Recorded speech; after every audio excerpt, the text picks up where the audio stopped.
Magandang araw, welcome back na naman sa channel na ito at kung bago lamang napadaan ay huwag niyo pong kalimutang mag-subscribe at pindutin ang notification bell para palagi kayong updated sa mga bago kong videos. At may ibabahagi na naman ako na panibagong ritual na makakatulong sa inyo lalong-lalo na sa usaping pag-ibig. Basta gawin ito sa mabuti at hilingin ng buong puso. Gusto mo ba na siya ay maging patay na patay sa'yo? Yung sobra siyang mababaliw sa pagmamahal mo.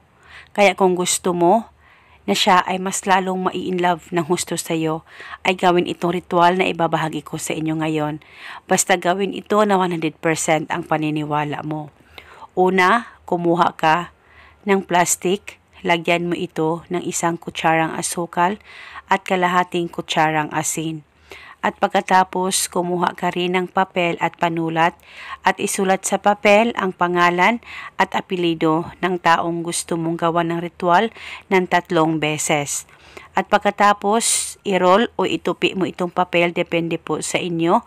Basta malagay mo ito sa plastic na nilagyan mo ng asukal at asin. At pagkatapos mo nang malagay ang papel na sinulatan mo, ay hawakan mo itong ritual. Hawakan ito sa 2 kamay mo, mag-focus at mag-concentrate ka, ipikit ang mga mata mo at sambitin mo ang mga salitang ito. Sa kapangyarihan nitong ritual, ikaw ay maging patay na patay sa akin at mas lalong mai-inlove sa akin ng husto.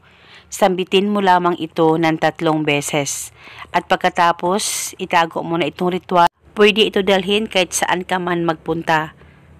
At pwede mo rin itong ilagay o itago lamang dyan sa damitan mo.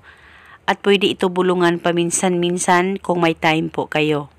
At paniguradong siya ay mai-inlove ng husto sa'yo.